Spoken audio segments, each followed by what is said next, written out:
Veni Creator Spiritus, mentes tuorum visita, imple superna gratia, que tu creasti pectora.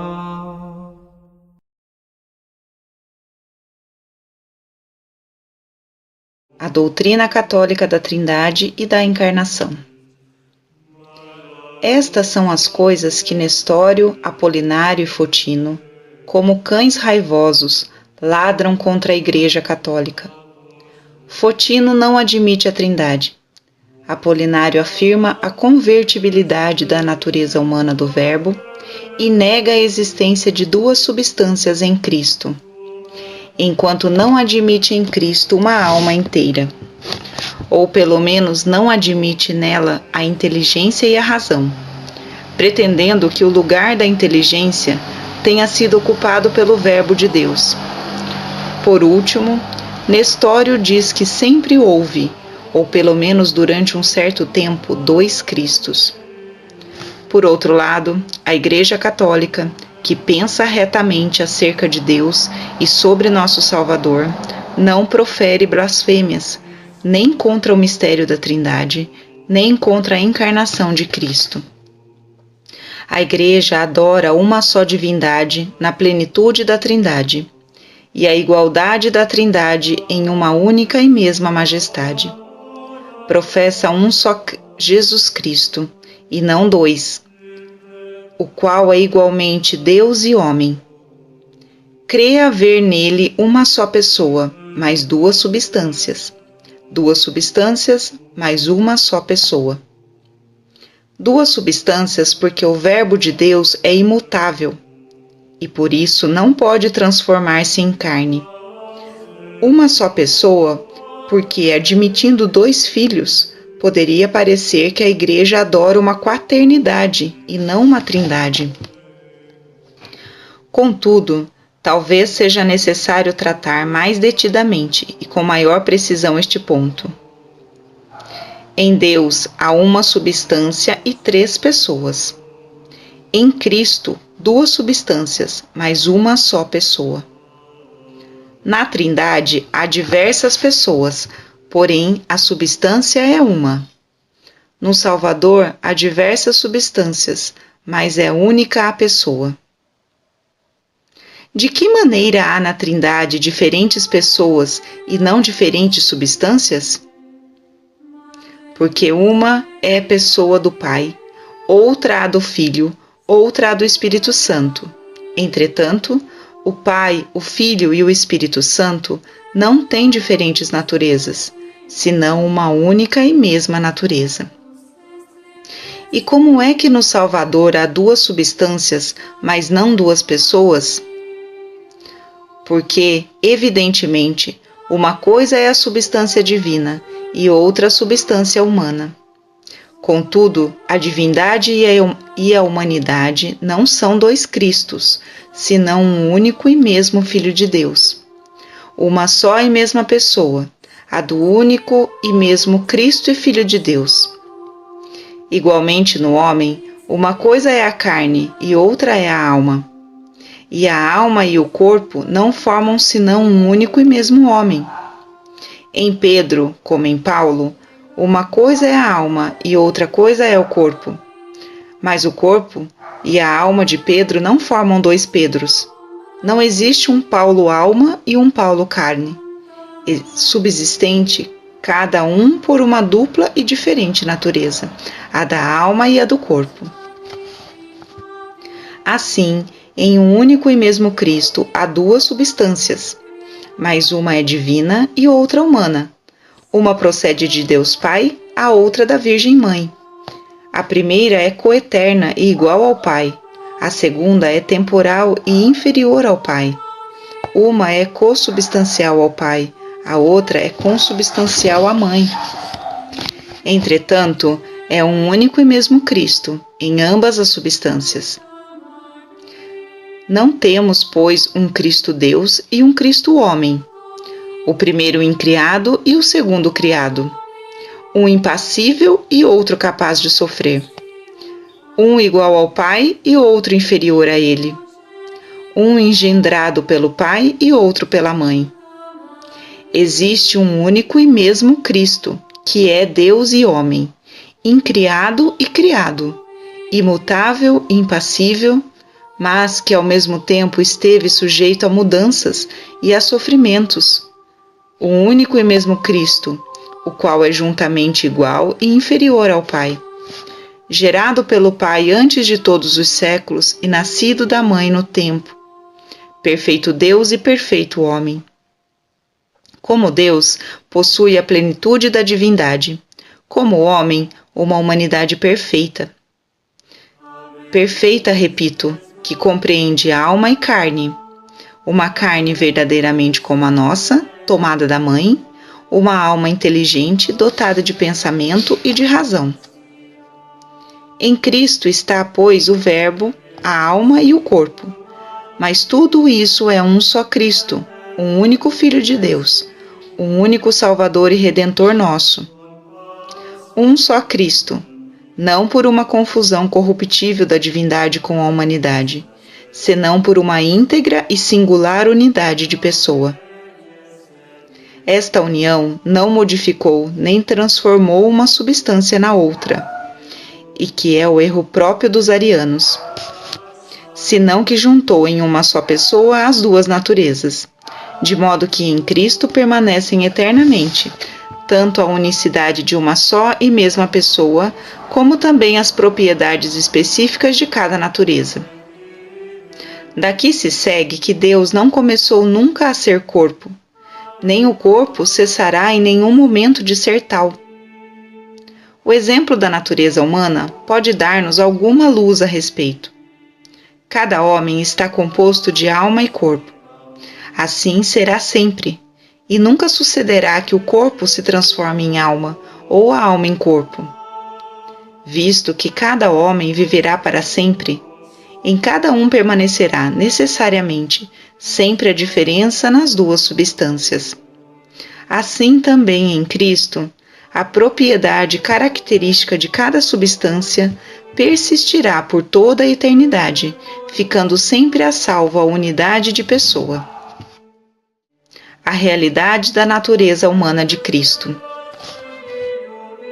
Visto que estamos usando com muita frequência o termo pessoa, e dizemos que Deus se fez homem per persona, é preciso prestar atenção, para que não pareça que afirmamos que o Verbo de Deus assumiu apenas externamente o que é próprio da natureza humana, limitando-se a imitar nossas ações, e que não tomou parte na atividade humana, como um verdadeiro homem, senão aparentemente, como se faz no teatro, onde um só ator pode fazer o papel de vários personagens, sem ser realmente nenhum deles.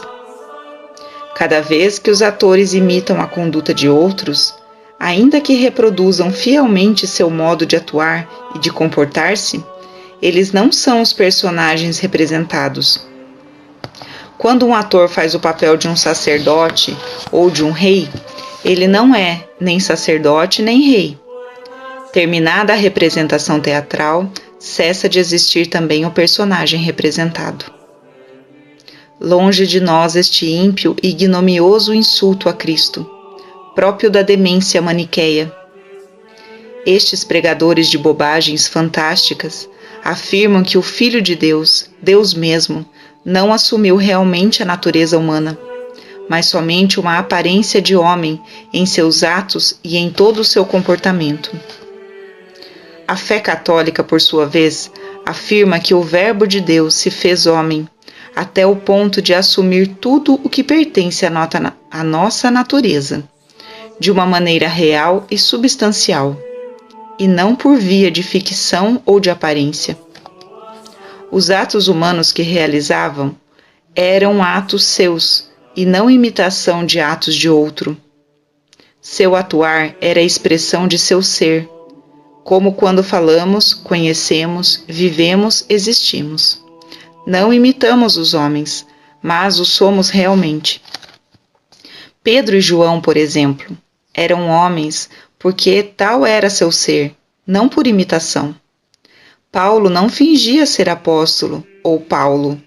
Ele era apóstolo, ele era Paulo. Assim, o Verbo de Deus, assumindo e possuindo a carne, pregando, agindo, sofrendo na carne, sem nenhum prejuízo à sua própria natureza divina, se dignou mostrar que ele não imitava ou fingia ser um homem perfeito, mas realmente era o que parecia, homem verdadeiro e não aparência humana. Do mesmo modo que a alma, unindo-se à carne, sem transformar-se em carne, não imita o homem, mas o constitui realmente. Assim também o Verbo de Deus, unindo-se à natureza humana, sem modificar-se ou confundir-se com ela, se fez realmente homem, não uma imitação ou uma aparência de homem.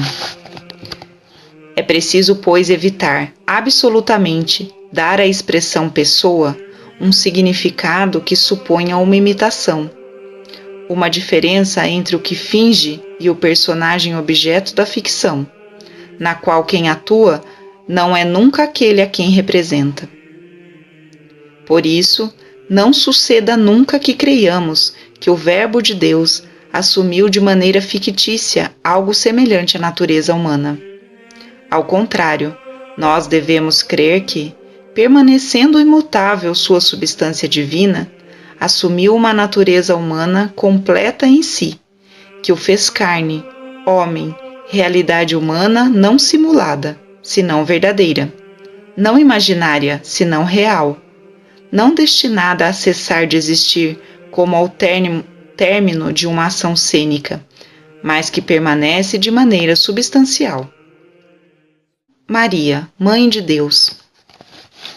Esta unicidade na pessoa de Cristo não se realizou somente depois do parto virginal, mas foi perfeita no próprio seio da Virgem. Portanto, devemos, com todo cuidado, professar não somente que Cristo é um, mas que sempre foi um. Seria uma blasfêmia intolerável sustentar que agora Cristo é um, mas que durante um determinado período de tempo existiram dois. Um Cristo depois do batismo, dois quando nasceu. Podemos evitar tão grande sacrilégio somente se cremos que sua natureza humana foi unida à divindade na unidade de pessoa, já desde o seio materno, no mesmo instante da concepção virginal, e não no momento da ascensão ou da ressurreição ou no batismo. Em virtude dessa unidade de pessoa, atribui-se, indiferentemente e de maneira indistinta, ao homem o que é próprio de Deus, e a Deus o que é próprio da carne. Por inspiração divina, foi escrito que o Filho do Homem baixou do céu, e que o Senhor da Majestade foi crucificado na terra.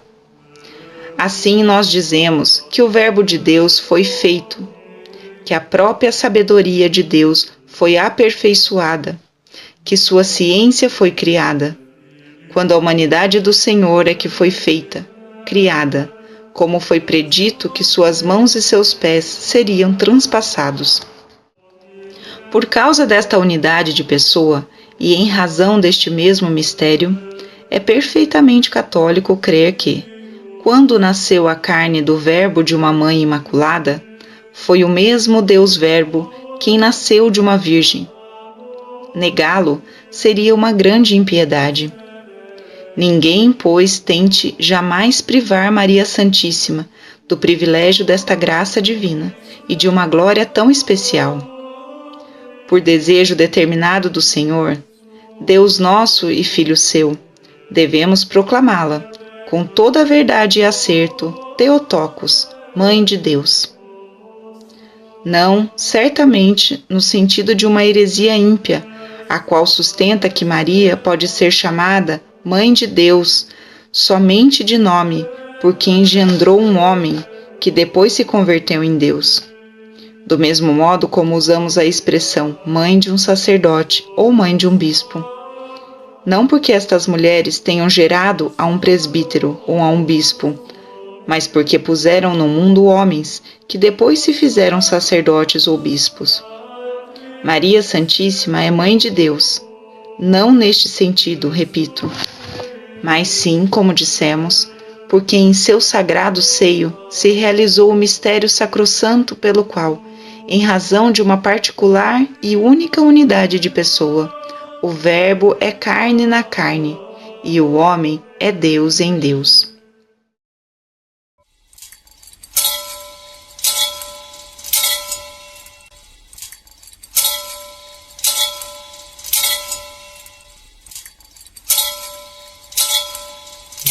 Orate celi de super, et nubes pluant justum. Orate celi de super, et nubes pluant justum.